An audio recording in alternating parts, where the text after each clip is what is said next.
Wigan is evolving. A proactive and development-savvy local council has, in recent years, opened the door to investment, and the private sector is buying into the local authority's vision to create a vibrant and attractive town centre. Various large regeneration projects are shaping Wigan's future. The regeneration of the former Gallery shopping centre has the potential to transform perceptions of the town centre and inject new life into the high street.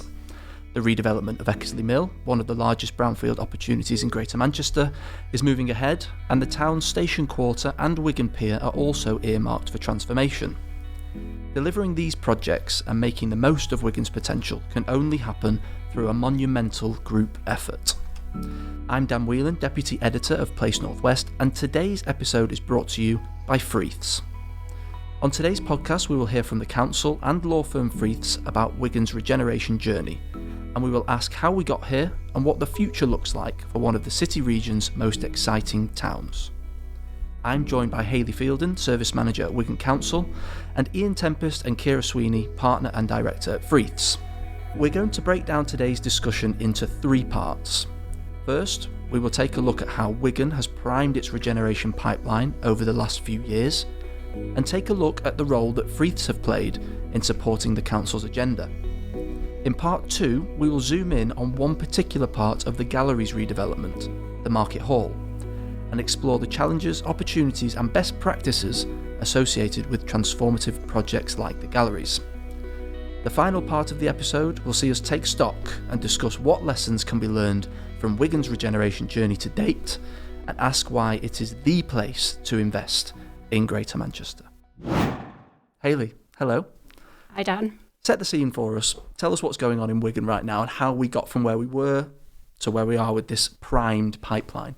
So Wigan is a really exciting place to be right now, to work and to come in and invest in as a public or private sector partner.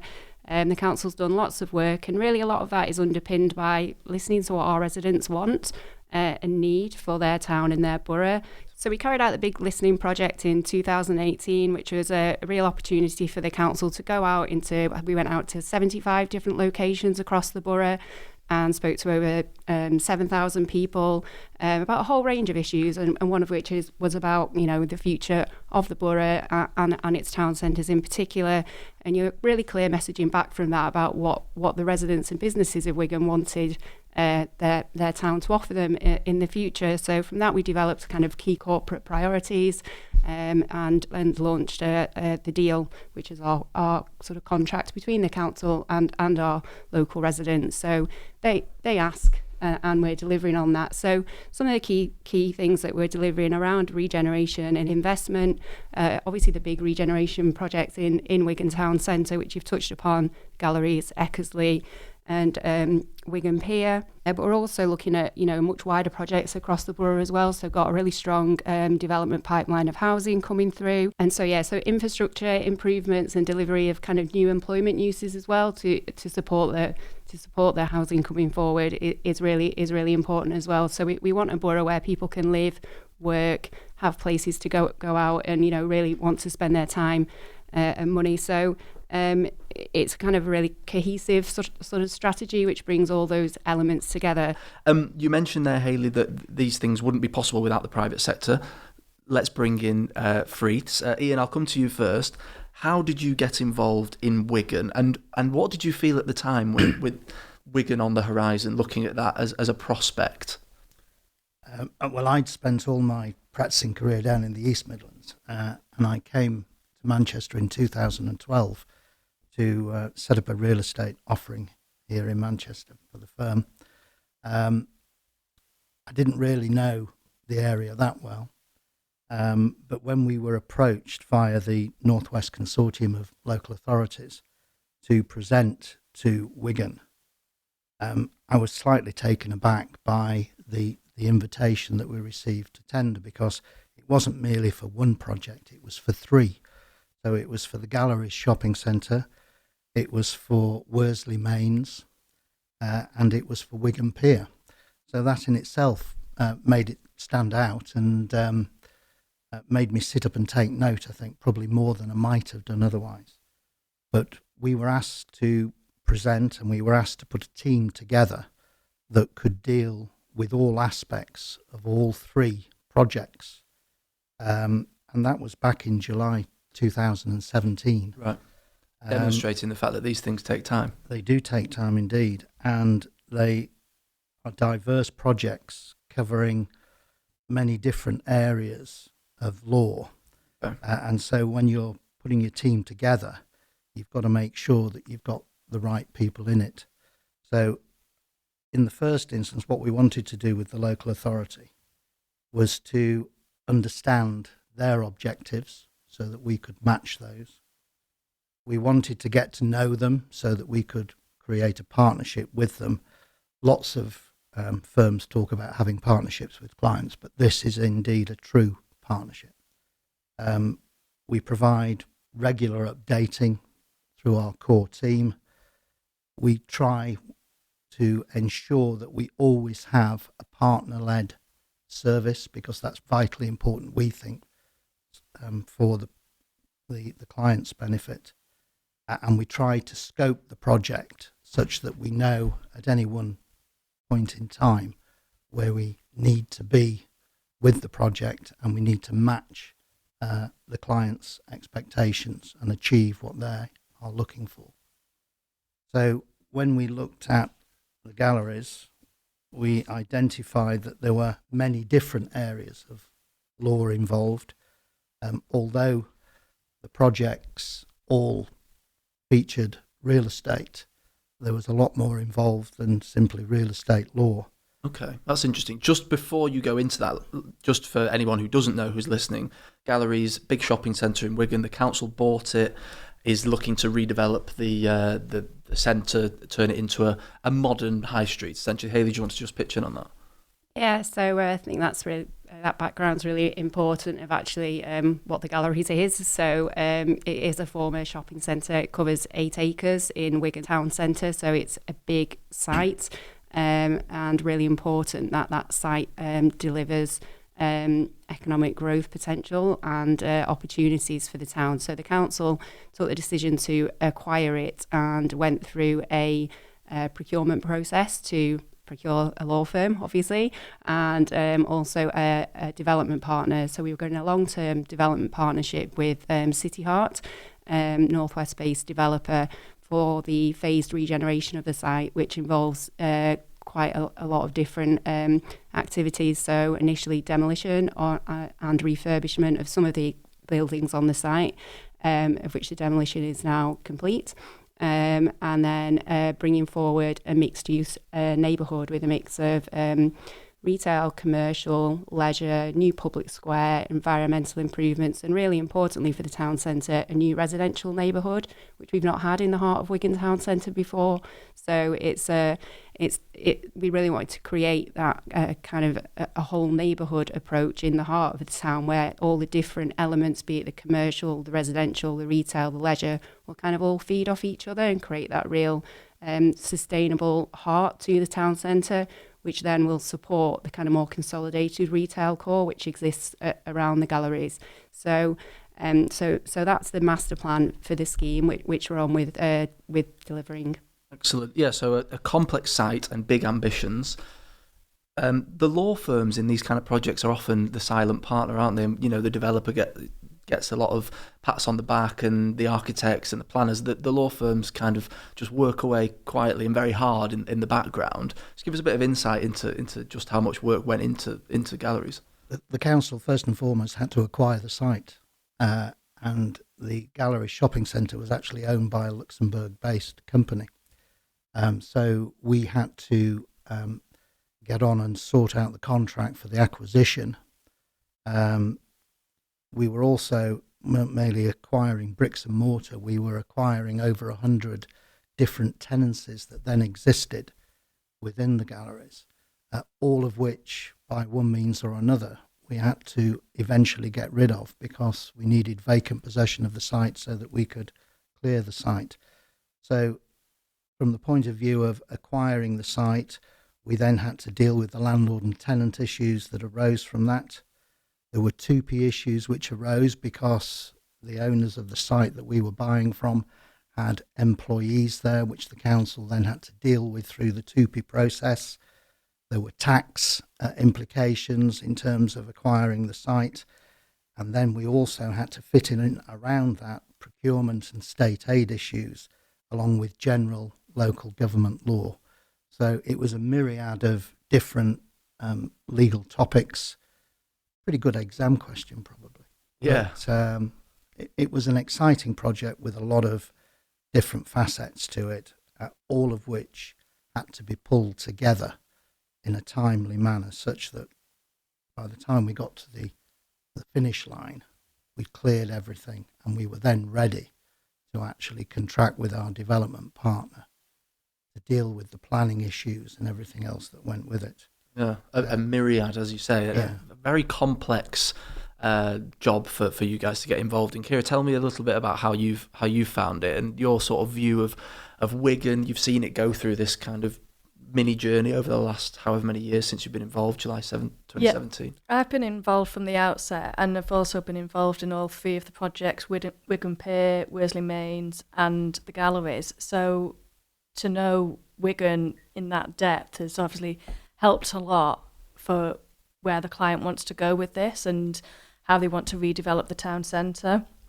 So we've been involved in various different sectors within Freeths, ensuring that we've reported on the title issues in the development, ensuring that there's no restrictions on site in order to develop the site further, obtaining vacant possession, advising the council on the nature of the occupants and how we would actually achieve vacant possession of the site, also advising on any procurement regulations which would govern any proposed tender to seek the ultimate development partner, and then advising on the proposed development agreement with the appointed partner, which is conditional on obtaining planning, funding and vacant possession. Moving parts, spinning plates. Yeah.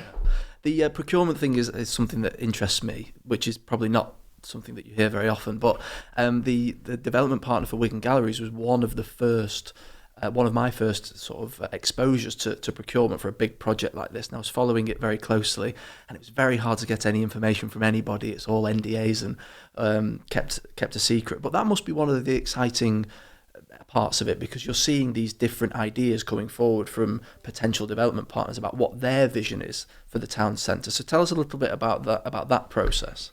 Yeah, it was. I mean, it was a long process and involved a lot of people from various disciplines. And at first it was obviously meetings in Wigan town centre and going to Wigan's offices. And then in the middle of it all, COVID happened. So we all had to go online to actually finalise the procurement process. Wow, stressful. So that was one of the challenges in this, in having to sort of adapt and deal with that and all of a sudden go online and Teams, of which some people didn't even know how to do.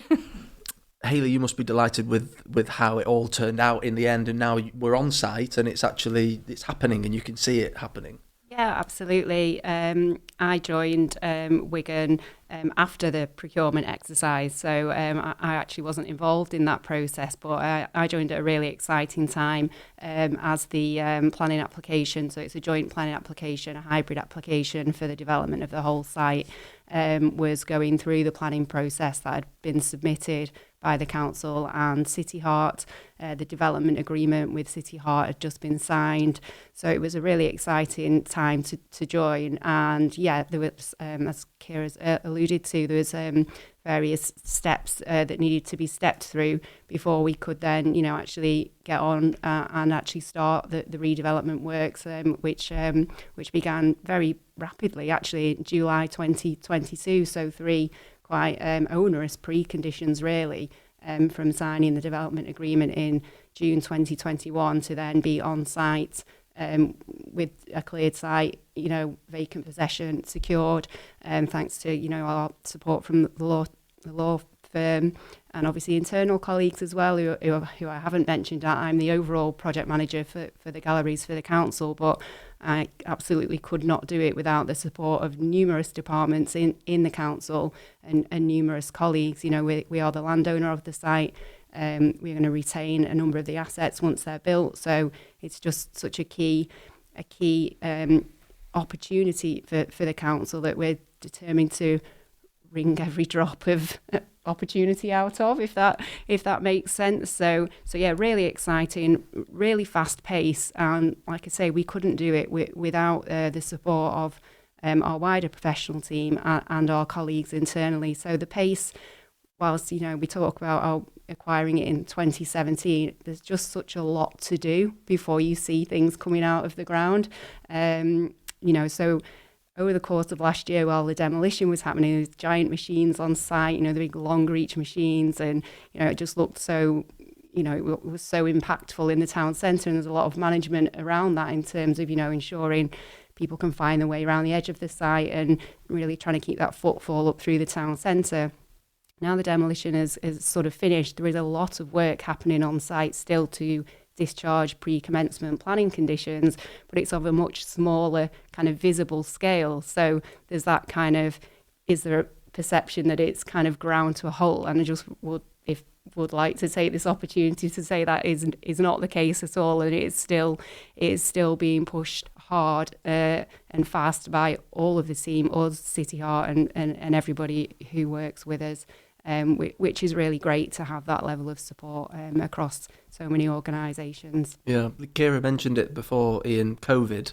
How do you remember that in terms of this project? How much of a spanner in the works was that? Did it cause many delays, or were you able to kind of get through it and crack on? I don't think it did cause delays. In fact, in some respects, I think it may have speeded up the process. We all became very used to Teams calls very, very quickly. Mm-hmm. If we'd have been organising actual meetings and dragging people from all over the place, I don't think it would have moved at the same pace. Suggesting people need to be dragged into Wigan. Well, not anymore. No, they don't now. No, we do meet in Wigan in person all the time. Yeah, absolutely. But I actually believe that I don't recall it being factor which slowed us down at all. No, we adapted very quickly. Yeah, we did adapt quickly. Yeah. And I think that we moved probably quicker than we might have done otherwise. Yeah, and we've mentioned it is a long process, but now we are starting to see the fruits of your labour. And out at MIPIM, I was involved in a panel discussion where we saw the announcement of an operator for the hotel. Yeah. So Hilton in Wigan, Ciara, we probably wouldn't have been saying that maybe 5-10 years ago. No, we wouldn't. Freeths already had some involvement with Hilton Hotels, which helped massively, I think, in the negotiations and bringing that forward. Yeah. What do you think having a name like Hilton in Wigan says about where the town is now? I just think it's a real testament to the vision that City Heart came up with through the tendering process to win the site, and then the master plan that's been further developed by City Heart and the professional team. And you mentioned earlier, it's the architects that, it's always their name on things, but I will have to mention, JMA Architects, they are the architects behind the scheme. And I think to secure Hilton is fantastic. It's such a quality brand to be bringing to the town centre, and to be able to announce them as the first occupier at this stage in the process, it's just wonderful, and it's just really does show, I think, the direction that the town's heading in, that and the confidence that the private sector and that brands like that have in the town as a place to invest, where they see that they can add value and deliver things that the town needs. Got great football team, rugby team, lots of reasons to come into Wigan and visit Wigan. We're doing the Hay Hall redevelopment, which is another fantastic project we've got on the go. Hilton is one piece of a much bigger puzzle, if you like, but to be able to make that announcement at MIPIM was fantastic. And watch this space for more occupier announcements to come. We're going to zoom in and we're going to talk about one particular element of the gallery's redevelopment, which is the Market Hall.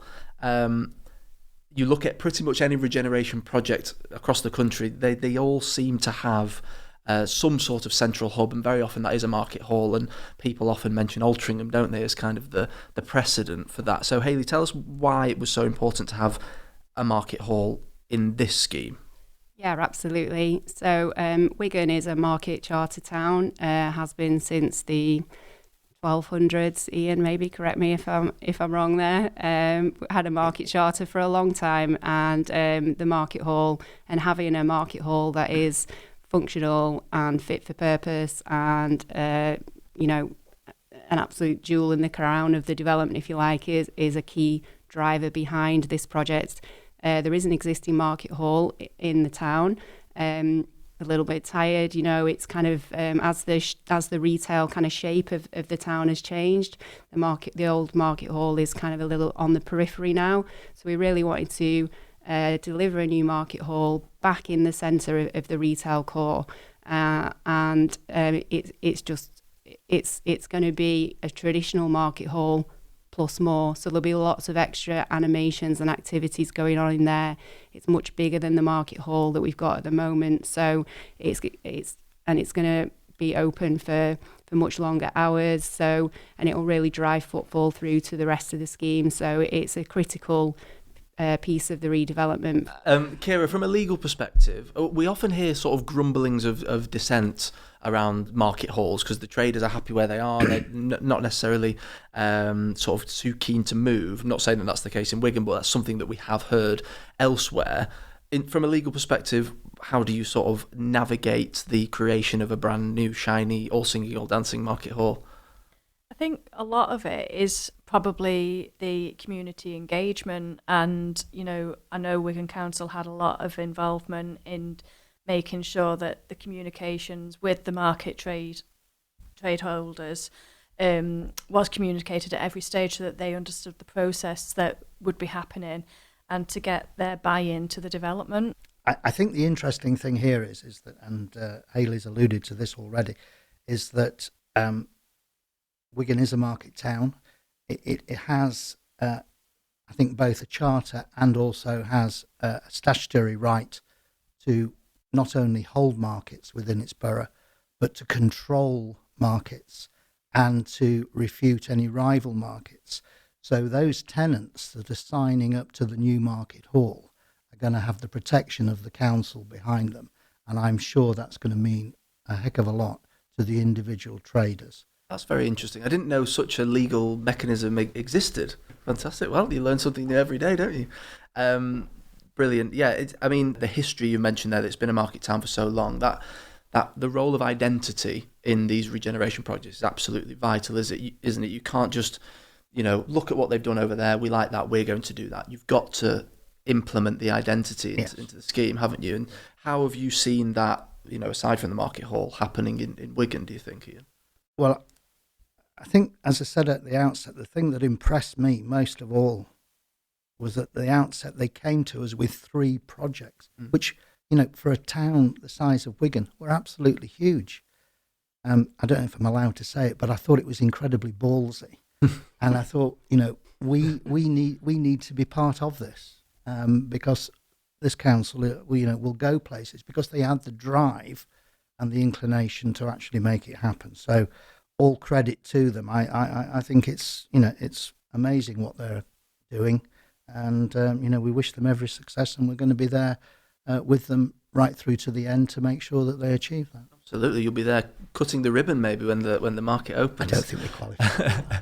Ciara, do you want to speak to that, the sort of relationship you guys have developed with the council? Because, it's no secret that some councils are easier to deal with than others, and I'm sure you've worked with others. Tell us a little bit about how it's been working with Wigan and how maybe they're different from others.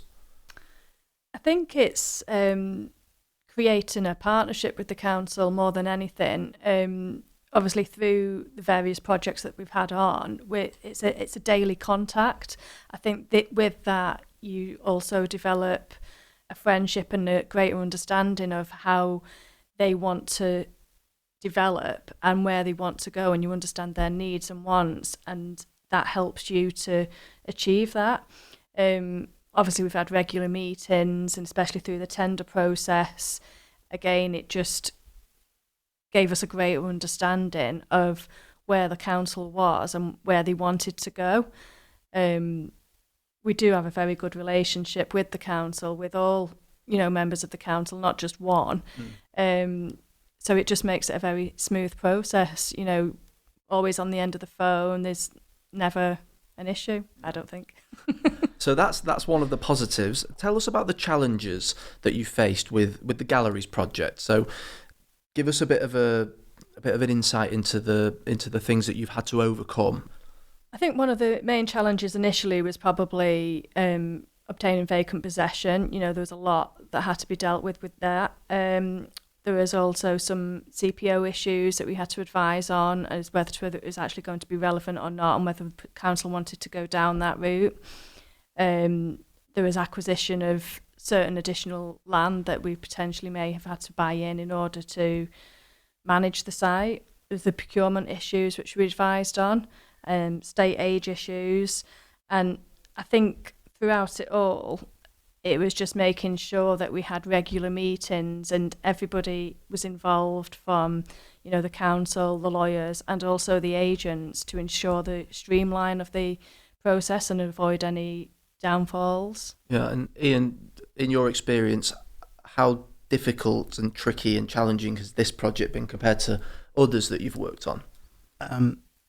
There are probably more issues involved in this project than many of the other ones that we've dealt with. But what I do think is that just because you, and we're coming up to these hurdles now, but just because you have a development agreement that's signed with a developer doesn't mean that that's the end of the documentation. You know, things change, aspirations change, and if that occurs, then you have to move with those changes and you have to change the documents so that the protection that the council is seeking in all of this lives on, even though you might be changing aspects of the deal, of the scheme. But, you know, we have to be alert to the fact that just because you got a planning permission back in 2020, whenever it was, that isn't going to change, that there isn't going to be a need to change it or a desire to change it. So you have to remain fluid, and you have to be prepared to look at what you've actually contracted to do, whether you want to move slightly away from that, and if you do, how we're going to achieve that from a legal perspective. We're going to go to school. We're going to talk about the lessons that we've learned on this project. So, Hayley, what's the biggest lesson that you've learned throughout this process? I would say it's the importance of communication. You can never communicate enough, which means listening as well as speaking. There is so much happening on a project like this, so many plates to spin across all different types of working groups that you can imagine we've got set up internally and with the developer and then with our own professional advisors. So keeping that communication going across the project, ensuring that the lawyers are kept in the loop on things where, you know, there are necessary changes which are required. For example, the phasing strategy might change slightly from what was envisaged, like Ian said, 3 years ago when the development agreement was signed. So, you know, the phasing strategy might be slightly different now because of what we know. We know now the buildings are gone and there's further technical work been done. So it's keeping people in the loop. So I can sort of say to the lawyers, you know, this is what's happening on site. This is where we need to go. How can you help us make that happen? So like Ian and Ciara say, the council retains, you know, the protection and our risks are managed in the correct way. So yeah, I mean, I've worked in regeneration and development for 20 years now. So probably if I'm saying the biggest lesson is communication, I probably should know that already. But I just don't think it can be overstated enough. And also, yeah, just the need to be flexible and pragmatic and really listen to everyone's point of view so that we can come to, you know, agreement on how we best move very complicated matters forward. Absolutely. Ciara, what about you? What have you learned from this experience, which is an ongoing experience, we should say? It's not finished yet, is it? No, I'd agree with Hayley. I think it's working together from the outset to deliver the project efficiently. The complexity and the size of the development requires everyone to work together. So, regular meetings, telephone calls, updates, just to make sure that everybody knows what's going on at every stage. And Ian, what about you? You've been sort of the puppet master for this whole thing. You've been leading this team of lawyers to push this project through. What have you learnt? Never underestimate the drive, the desire, the talent and the capability of some of these local authorities, because they embark on these projects and they want to see it through. And I'm absolutely certain they're going to make a great success of it. Yeah, absolutely. Well said. Final word then to Hayley, I think, as the council representative. But I'm going to give you two a chance to contribute as well to this. For the people listening to this podcast who are keen to sort of learn more about Wigan, what would you say to them in terms of why it is the place in Greater Manchester to invest? For any investors, developers, people who are interested in coming and helping us deliver on our economic aims and objectives in Wigan, you come into a council where you're pushing on an open door in terms of, a proactive and responsive development service, property service, who will, we're here to support you in your development and investment journey. So come and talk to us about the opportunities that we've got. Some are underway, some are a bit further down the line, but we absolutely we want to deliver the best for our residents, and we can't do that alone, and we're absolutely here to be that council who will work alongside you to help you unlock sites or deal with issues that you might have. Fantastic. And I'm going to flip it around for you two. What would you say to other local authorities embarking on this kind of journey in terms of how you can help them? So Ian, we'll go to you first, and we'll give the last word to Ciara. Well, if I was working in a sleepy authority, I think I'd be trying to learn some lessons from Wigan, and I'd be talking to them and finding out how they make it tick. But then, secondly, I'd be coming along to Freeths and saying, "Are you able to assist with this?" And the answer to that would be yes, to the best of our ability, we will. Ciara. I think our proactive approach from the outset of this ensured that the whole team have worked together and deliver the project efficiently to date. Freeths does have the skill set from planning, environmental, property, construction to advise on all levels of this project, which I think is invaluable when you've got a project of this size. Absolutely. Well said. Well, thank you all so much for joining me today. That is all we have time for on today's episode. A huge thank you to Hayley, Ian and Ciara for joining me.